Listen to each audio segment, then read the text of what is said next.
Hi guys, welcome to Let's Talk Footeh. I'm Matt. And I'm Adam. We're going to cover this weekend's Premier League football. We had debuts back for players that went out injured. We had hat-tricks, we had 29 goals, we had a Manchester derby, and we have got Liverpool breathing down the necks of Man City.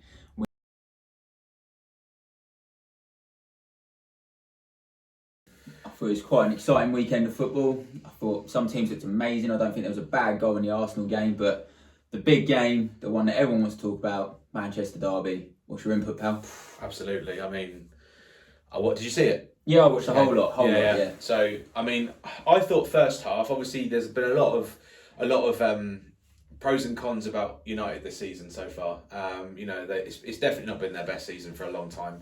I think it's probably been one of their worst. I think even worse than what it was like under Ollie. But I just feel like yesterday, the first half, it started off really well, and they actually looked like a team who have been playing well all season. And then the second half, they just went to sleep. And you look at, I mean, the first goal, Kevin De Bruyne's goal, the ball goes between Harry Maguire's legs. Like, it comes off of De Gea saves it. It's like he let it go. When he did it, I was like, why didn't you just kick it out? Yeah, he could have just kicked it for a corner. Yeah, And it is in bizarre form. Yeah. Because for England, I think he's all right. Like, in the Euros, he was phenomenal. He was fantastic. He does look so championship, doesn't he? And that's probably a compliment. That's being nice. I feel sorry for him. You see him make a mistake at the moment, and he's already read in his head. He's already seen the highlights and all the memes and everything coming his way. And it's just like, you do feel sorry for him, but at the same time, like that, it's simple mistakes, and you're just like, what are you doing? He got a card yesterday. He got a lot of stick for it, but I actually felt like he needed to do that. I mean, he took mate out. It's a bad challenge. Yeah, but he's all he did all game though. Yeah. I'm not saying it's a good thing. No. But he got a bit of stick for that, and I thought, you know what, mate, he's through. He needed that, but it's.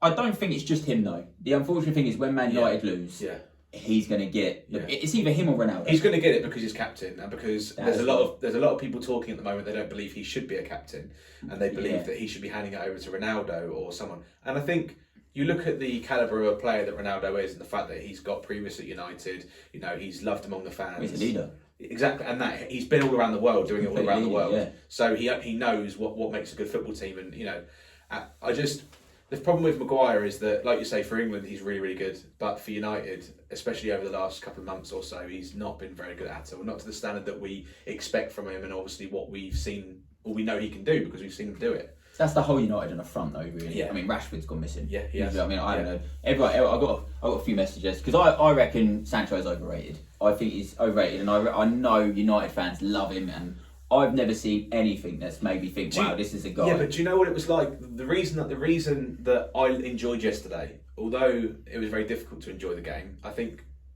the bit that I enjoyed is the fact that Sancho scored against City, and it was against his old club. Yeah. I think for Dortmund he was brilliant, but I think he also had that. I think everyone looks good in Germany though. Yeah, I think and Gnabry's gone there and he looks like a superstar, and he was terrible in the Premier League. Yeah. It's just. And Sane, I know he was alright with City, but he went there and he's looking good. But I just don't really. I think the whole of the United players have just seemed to have gone to sleep, and there's obviously we mentioned it last week. There's obviously a big issue backstage that we're not seeing on the pitch. Or we are seeing the I think it's in the dressing room, and I don't think it's the manager, by the way. Yeah. I actually rate your manager at the moment, Man United's manager. I actually think he's a decent guy. I think he knows what he's doing. And if you know anything about football, Pep Guardiola and Klopp have actually taken a lot of stuff out of his book for their own management skills. And if you've got someone like Pep looking at you, taking some of your own tactics from his previous before United, you're a decent manager. Yeah, I know he's been out of football for a while. I think it was in 2017 was the last time it was at RB Leipzig, wasn't he? United job's a big job. Of course it is. I think you bring in Pep. Thing is, anyone who's going to follow Sir Alex Ferguson, not directly obviously because we know there's been managers before that, but anyone who follows the legacy that he had for 30 odd years at the club and the amount of stuff they won, United fans are so used to that in this generation that they expect a lot more. They expect everything to be won, like it was under Sir Alex, and it's just not. I mean, they can't even win a game of football at the moment. That's how poor it is. It does need a shake-up, but let's move on to how good City actually were. Yeah. De Bruyne's a masterclass. Yeah. In my opinion, the best centre midfielder in the world. Yeah. and Mahrez turned it on, volley outside the area. 2 goals for both of them. He made that volley look so easy. It just stayed across the floor. It came in from a corner, and it just unreal. As he hits it, it's almost like he controlled it and hit it without even seeing the control. I watched it 3 times to see how he hit it, and he just side footed it, but caught it. Oh, it was actually unreal to be fair. It just glided straight into the bottom corner, didn't it? It was really, really nice. Really nice they were all on form yesterday. I thought they were all exceptional. I thought the defence was on top. Yeah, they looked like champions. Yeah. And it was Foden as well. He really impressed me yesterday. I mean, he's impressed me a lot over the last few weeks. See him sit down Basaka. Say again? See him sit down Basaka when no, they both went for the ball. Oh my god! I didn't. Which is surprising because he's like 6'3" and Foden's 5'7", 5'8", if small, that. Very small. And he's absolutely sat him down. What I really liked about Foden yesterday, I think, was the lead up to Kevin De Bruyne's second goal, where he controls it, goes through both the central defenders, and the control is just. He manages to get the shot away, but obviously it's saved. But the control, his ball control is unbelievable. He is when he turns up, Foden, he is next level. He's so good. But I think with dribblers, sometimes in the Prem, this is why a lot of managers don't like him. You lose it a lot. It looks like you've had a bad game. Yeah. But to be honest, you're going to run the ball 10 times. You'll probably make it 3. And as long as you get something from out of that 3, like he did, then you know what I mean. You're all okay. So, but Foden is exceptional. They've got. I think they're the best team in the world at the moment. I don't think anyone can. My Liverpool friend reckons Liverpool on par with them. I totally disagree. They're not far behind. They're not far behind, but I think City are just that little bit better. You know, the difference between it is I can almost guess Liverpool's team, Liverpool's starting 11 before a game. I can't guess City's because it's changed up so much, and there's so many good players within that squad that he's able to change it up as much as he is. You know, like you said a couple of weeks ago, their B team would still finish top 6 easily in the Premier League. Probably top 4. Yeah, but they would. Liverpool breathing down the next though. They're close to it, aren't they? Yeah, another win, another 3 points. Good game from Trent. Very shot come cross or cross come shot or whatever. Yeah, I think it was more of a shot, but I think obviously Mane's been there. They obviously looked at it for offside, didn't they? And it was all fine. It was all good, but. I mean, Liverpool are just sitting there waiting for City to slip up, aren't they? They are. I think game in hand, 6 points behind, so it's close. And they're still at the game against City as well, the second leg. Yeah, the 6-pointer that will be. That'll be a big game. Yeah, look forward to covering that. Trent getting better every game. Yeah, he's really good, really good. Really excited to see big things from him. He's got to be in the England squad this time. Yeah, I think so. I mean, he played. I went to watch an England game last year. It was Andorra, I think it was. England won 4-0, comfortable win anyway. It was no disrespect to Andorra, but it was always going to happen. And Trent, Gareth Southgate played him more of a central midfielder role. Really? He did for the first half, and he just didn't look comfortable. We know it's not his role. And then come second half, Southgate moved him back out to the right hand side, and he was fire for the second half. He was comfortable. He was in the position that he knows, and he was really, really good. And we're seeing that from him at Liverpool this season as well. I know there was a lot of stick that he got last year, but this year he's really turned it on. He's a phenomenal player. He really is. Yeah, another goal for Mane. Yeah, another one. Not as good as the one last week, but no, it was good. They've just got so many outs, haven't they? Yeah. Salah doesn't turn it on. Mane turns up. They both don't turn up. Fabinho turns up. It's just it is. Luis Diaz again had another brilliant game. Yes, I mean, look, I think he scored 1 goal for Liverpool, but it doesn't matter. The amount of work he does off the ball, enticing defenders to come onto him. Yeah. And he doesn't even receive the ball. Like, he's so good. Like, the work he does off the ball is just as good as the work he does on it. Well, Pep said this the other day actually about stats. We do look at them a lot now as a generation of football for some weird reason. And like, if you did that, if you go and a big thing you could have a look at is Ronaldinho's stats, and then compare them to Gareth Bale, who I rate both players highly. Yeah. But we all know Ronaldinho's probably one of, if not, in my opinion, very close to being the best footballer. Definitely the best entertainer I've ever seen. Well, he was the person. He was the player when we were growing up, wasn't he? Yeah, everyone knew who he was. Yeah. You had Seedorf, Ronaldinho, and Edgar Davids, all like skill masters. Yeah. Do you know what I mean? But and Ronaldo obviously, and but his stats are poor for game to ratio.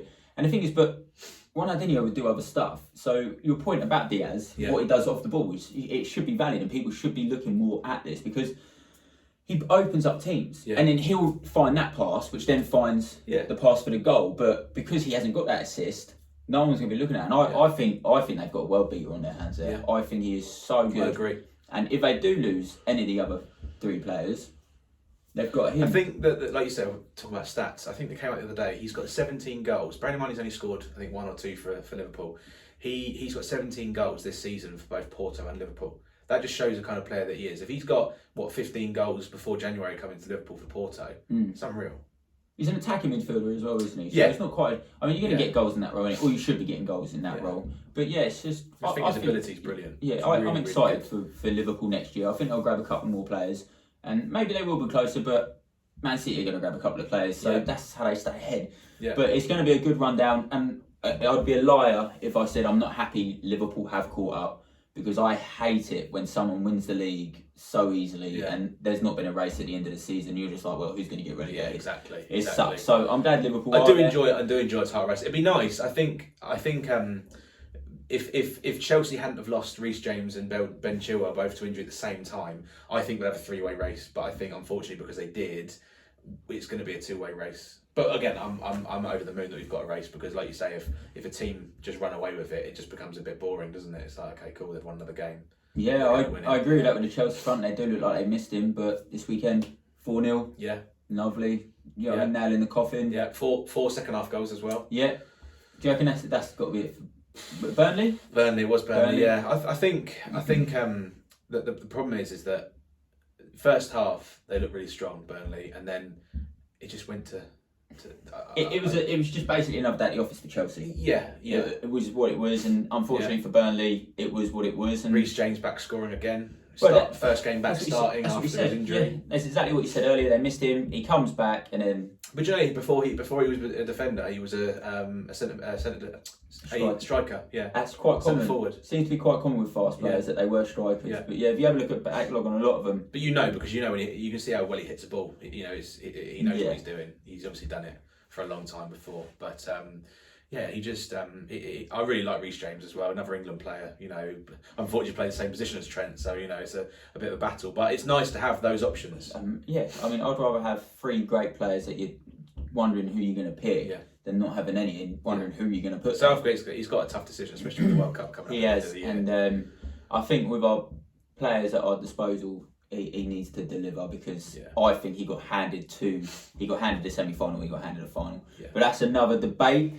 What about Arsenal? 5 cracking goals in that game. Yeah. I thought Arsenal looked good. Arsenal looked like they're going to nick 4th, which is surprising to me. At the moment, I thought United were always in for it, but then obviously I went back on that decision when I saw the run for United. 3 games. But it does look like Arsenal were the only ones that have actually hit a bit of form. The rest in the 5th to 8th position look very stale. Well, we mentioned it last week. You've got the central sort of line, the central 5 that he usually plays in the middle. Their midfield is phenomenal. The midfield on paper looks really, really good.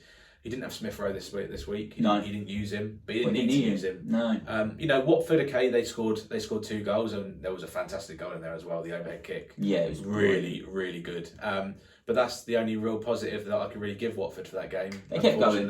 They kept going. They showed heart, but they just didn't have it. 86th minute, maybe somewhere around the 86th minute, they scored again, and they got the ball out of goal and they went for it again. I think, that's what you need if you're going to make it, or if you're going to survive. Sorry, but I thought it was a good game. Saka and Odegaard are looking another level at the moment. They look really good, don't they? Which is, once again, I always thought Odegaard should have been a bit of a player. I mean, there was a lot of hype about him when he went to Real Madrid, obviously. And then when Arsenal signed him, I was like, that's a good sign. And he didn't look like he was doing it, but now he does. The build-up to that goal was really good. I like the team play, the passing, and then for him just to finish it by just slotting it. I mean, he didn't even put much pace on it. The old Arsenal that everyone loved. Do you know what I mean? Even a fan, not a massive Arsenal fan, but back in the day when they played football, it was good to watch. And that glimpses of that at the moment. I reckon they'll be okay. Leeds. Leicester have picked up a win. Leeds free falling hard. Yeah, I mean, Harvey Barnes, I think it was his 100th appearance. And he's so young, still so young, and he just runs up and down that left hand side all game. Vardy, unfortunately, he was back again. It just didn't seem to work for him on Saturday morning, but Iheanacho got brought on, and then obviously he's assisted the Harvey Barnes goal. He's underachieved. Yeah, but I think he's not played as much as what we saw from him last season, and because he's every time last season he sort of broke into the the starting 11, didn't he? Last season he was scoring goals for fun, and then now even with Vardy when Vardy was injured previously, he wasn't really it was still Patson Daka that was getting put ahead of him, and we were so used to last season seeing Iheanacho scoring goals that it did throw me off a little bit. But Brendan Rodgers made the right decision. He brings on Iheanacho, and Iheanacho sets up Harvey Barnes' goal with a lovely 1-2. Tough test on their hands leads, aren't they? Yeah, I reckon they might be okay. The three at the bottom look like they're struggling. Yeah, but so Norwich. But again, with the Leeds, just quickly with the Leeds thing, Bamford was on the bench. He didn't make an appearance. Has he just come back? He has, but then if he's not fit to play, you wouldn't put him in the team, would you? That's true. And if you're chasing a goal, it's only 1-0 down, and again that was a fairly late-ish goal. If you're 1-0 down, you're gonna. Personally, you want to bring on is Bamford because you know that he's going to score you goals. You see that so much from a fan's point of view. Neither of us Leeds fans, by the way, but when you see it, don't you? And there's a lot of controversy over Ronaldo this weekend, but no one really knows he was available. But like you said, when you've got him there on the bench, as a fan, or even as just a football fan, you're like, what are we doing, mate? And it's weird, managers can never see this, but yet everyone else can. It was always like, and then they go to the panels. Do you know what I mean? And everyone's just like, why aren't they playing it? Yeah. It's just like, why? It is strange. I mean, especially, I don't want to spend too long on it, but especially with the Ronaldo situation. He scored bearing in mind, obviously, we're going back to, he's only played once against City since he's come back, but we're going back, in his last 7 appearances against Manchester City, he scored in all of them. And I know that the goal he scored earlier on they did miss him, and I don't know if that was a defensive, attempt from Ranić, but if it was, it didn't work anyway. So no, do you know what I mean? No. You don't defend against City. Yeah, Brentford, Norwich. Hat-trick, Tony. Ivan Toney, back scoring again, hat-trick. Yeah. I know 2 of them are penalties, but they're really good penalties. Still got to score them, they're not easy. Yeah. And and nearly an assist for Ericsson. Yes. Off one of the corners, goal from one of his corners. Happy to have him back. Yeah. Obviously. Yeah. It's nice to see him back again. He played well. He did. Did you see the incident with Brandon Williams? I did. I think everybody's seen that. It's gone viral, hasn't it? For the right reasons, obviously. If you need a smile, guys, find it. We'll try and find it. We'll post it on it. We'll post it. We'll post it on it. You got to watch it. That is a moment that football. Well, I don't quite know how to explain it really. It was just a nice touch, wasn't it? Yeah, you can see he's angry because he's been pulled down to the floor, and he's obviously ended up on top of Ericsson. And then as soon as he's got on top of Ericsson, he's just given him he's gone to give him a cuddle, and then he was like, didn't know what to do, so then he's given him a cuddle, and it was just nice to see. See Ericsson on the floor. They both get up and start laughing. It is brilliant. We'll post it on the Instagram page. So if you haven't seen it, head over to the Instagram page and have a look. Tony, we mainly didn't play last game. Played this game. Hat-trick. It was a hat-trick, yeah. Kids on fire, and that's an important game for them as well, because if they lost that, I mean, it's the bottom of the. I know Brentford aren't quite bottom. I think they're 17th or something at the moment. 15th. So they're but then there's not much points between them and the relegation zone. Five points off. Yeah. But obviously prior to that game, it would have been. Burnley got 2 games in hand as well, so that's a 6 point of that game. Yeah. Massive. Pookie scored. He did. I know it was a late goal. 90th minute. Goal. It's nice for him to get on a score sheet again. He's been like that all season, isn't he? Like he scores these late goals or these, one goal every couple of games, and it's just a bit like, well, not even a couple of games. That's being generous. It's not. He's scoring 1 goal every, 5-6 games. It's very inconsistent. He is inconsistent, and unfortunately, as the lone centre forward, you should be expecting more goals from him. We know he can do it because we saw him do it a couple of seasons ago before Norwich went down. And he was scoring for fun back then, but this season he just can't seem to really turn it on. No, I started one season, I think he had 10 goals or something like that. It was mental. Like Championship last season, he was scoring for fun. And I mean that at the beginning. He just absolutely, if you had him in your dream team, you were laughing because no one had him in his dream team. Of course not. But they're going down. Brentford look like they're all right. Another team, not to my surprise, but they're on fire at the moment. Newcastle. Yeah, well, money talks, doesn't it? It does. But I'll tell you what, saying that, they actually played a team that they would have played underneath, old managers. Playing for their position. Underneath Steve Bruce, for example. I think all of them know. I don't think, because they left that Bruno Guimaraes, whatever his name is, they left him on the bench. Other than that, I can't think of any other player from the start. I mean, you can obviously look at it. Chris Wood? From the starting lineup. Okay, so one player. Yeah. no disrespect to Chris Wood, obviously, but one player that changed the team. He didn't score any goals. I'm not too sure about the assists. Unfortunately, I'm not sure off the top of my head. But I mean, even just by changing one player, Newcastle weren't playing like that before January. I think you got to give a lot to Eddie Howe. Yeah. I mean, a great manager. Yeah. They are playing better. Yeah. But I think what you need to look at as well, they know they're fighting for their position. Yeah. Next year, there is going to be a freak load of players coming into Newcastle. I'm not saying Mbappe or anything like that, but there's going to be a lot of players coming in. Well, they can afford it if they wanted to. Yeah, well, yeah, they could. I doubt he'd go. He want to go Real Madrid, wouldn't he? Yeah, I think he's already done. Yeah. But they're playing for that contract next year. Yeah. And they know some decent players are coming in. Yeah. So they're going to want to play for them decent players. Yeah. So at the moment, they're on a buzz, but I do think Eddie Howe deserves also... I mean, they didn't go mental in the transfer market by any means. No, do you know what I mean? They bought three players. Three or Kieran four. Trippier's injured, isn't he? Yeah, Trippier's not on there. Yeah, I mean, it's a goal from Fabian Shaw, and from that was a good Ryan header, Fraser. Actually. Yeah, and I'm glad Newcastle's staying up. I didn't want them to go down, to be honest. I quite like Newcastle. So, Brighton. Yeah, Brighton. Strange team. I mean, look, we've given them a lot of praise. I just don't know, like, they're just comfortable. They're not, they haven't got nothing to worry about this season. No. They can rebuild and go again next season. They're safe this season. But I just think that Newcastle over the last couple of games just come in as a completely new team. That it teams, I reckon start the season Brighton would have battered Newcastle. Yeah. But Newcastle just turned it on. And Brighton at the moment, I mean, it's because they know they can't go any higher, they can't go any lower. It's sort of just you still expect them to score a bit more, wouldn't you? They're not really. I think you can get your player just when a game don't matter. Do you know what I mean? They're safe. Yeah. Do you know what I mean? You're not really gonna. Do you want to? You know what I mean? Summer's around the corner. You got holidays with the families. Do you want to be injured for that? True. Do you know what I mean? It's just I know that's not how I would play football. Or any of us should be playing football, but like you said, they're safe. Do you know what I mean? I mean, nice for Dan Burn. Obviously, he's gone. He's obviously his old team have come to Newcastle, and obviously. He was there and he was able to play. And obviously, he's managed to get the win. So it'd be nice for him to see some old friends and colleagues, if you like. But I mean, he was a strange signing for me. I do like him. He's very tall. He's made a lot of important tackles. But I just think last season he seemed to get. He wasn't really a starting player for Brighton when he was there.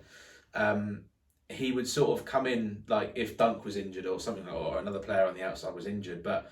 Newcastle bought him and he's playing really well there. He's enjoying his football. He looks really comfortable there. But again, it was a strange one for me. You would have expected them with the money to have gone for someone maybe a little bit, no disrespect to him, of course, but for someone who was a little bit maybe more consistent. I think the thing they had trouble with is they looked like they were going to go down. I said it, at one point it looked like they were done, they were playing terribly. Yeah. And I think everyone, as a player, you're like, do you want to go to a team that's going to get relegated and join in this horrible season that could happen? I mean, fair play to the lot that went. Obviously, they got paid. But they haven't. But they'll be there next year because they've kept him up. I'd imagine Wood will be there next year. Maybe a bench player, but he'll be there. Trippier will be there next year. Do you know what I mean? Unless he darts off to America or something. But as an actual player, if you were half decent, then I reckon Trippier is half decent, but he was coming to the end. I mean, his free kicks have been, obviously he's injured, but his free kicks have been fantastic. Yeah, exactly. But I don't think you'd risk it. I think next year they'll get them players. Like now they're safe and you'll be fine. Summer transfer window, they will. Yeah, they will. Big game tonight. We're going to miss it at the moment. It hasn't been played yet. Return of Dele Alli at White Hart Lane. I reckon he's going to start. Oh, it's not White Hart Lane anymore, is it? Oh yeah, no, it's not. It's not Tottenham Stadium. But I think he's going to turn it on, and I will not be surprised if he scores. I reckon he'll come back. I've got faith in. It's just one of those, isn't it, where these things always happen. Yeah, all the time. I think Van der Beek's going to be on absolute fire tonight. Yeah. I think Ali will score. I reckon tonight could be a big turning point for Everton. We've spoken about this inconsistency from Spurs, haven't we? Yeah. They went from beating City to. Was it drawing against Burnley or losing against Burnley? They lost to Burnley 1-0, and then you get knocked out of the FA Cup by Middlesbrough, and they didn't even show up. They are so inconsistent. Yeah. How you are that good against Man City and then that bad? Do you know what I mean? Then they go and smash. So they beat City, lost to Burnley, smashed Leeds, lost to Middlesbrough. Yeah. Ironically, tonight in that format, they should win. Yeah, but I know people will be thinking, it's Leeds, but we forget that it was 4-0 and it was a comfortable win. Like there was no one point. There was no point in that game did you look at it and think, Leeds have got a chance to come back. It was never going to happen. I think they were 2-0 up in 15 minutes. Yeah, it was a whitewash that game. Yeah. And then the Middlesbrough game, the FA Cup. It was bizarre. It was like people, I see a lot of people chuck round Son is world class. Mm-hmm. He might as well have not been on the pitch. Yeah. I was watching it, I was like, why haven't they taken him off yet? I'll tell you one thing out of that whole game that I thought he deserves to start. He missed a lot of chances. I think he missed about 5. Honestly, it was mental. My dad, huge Spurs fan, was flipping out everywhere. But then they brought on Bergwijn. And then suddenly Tottenham for 10 minutes looked unreal. But it was 10 minutes too late. Do you know what I mean? And it's just like, why isn't he starting more? It feels like we're putting players, very similar to what happened to Dele Alli. We're now playing a formation that doesn't suit people like Son and like that. Yeah. And it's just like, okay, if you're playing this formation, leave Bergwijn on, bring Son on after. Do you know, if it doesn't work? Well, what is frustrating? I have heard he's got in his contract. Kane is probably, I'm going to say it, for a world-class player, Kane is the most inconsistent player I've seen this year. Yeah. He turned up at City, as he does, because he knows next year he wants to be there. That was probably the first game of the season we saw him turn up. That is the only game I've seen him turn up, And then he's been abysmal since. And it's just like, sub him. Don't start him. Why does he get to play? Because he's Harry Kane, we must play him. Well, he's Mr. England, isn't he? Do you know what I mean? It is what it is. And I just think to myself, put Son and Bergwijn up there. Tottenham... Well, you got Kulusevski now as well, who's playing really well. He was poor, but that's the first game we've seen from him where he's been poor. I know he's only played like 3 or 4 games, but he has played really well. Saying he was poor, he put effort in, even though it wasn't working. He was trying to make things happen. But tonight, I've got a funny feeling Everton 2-1.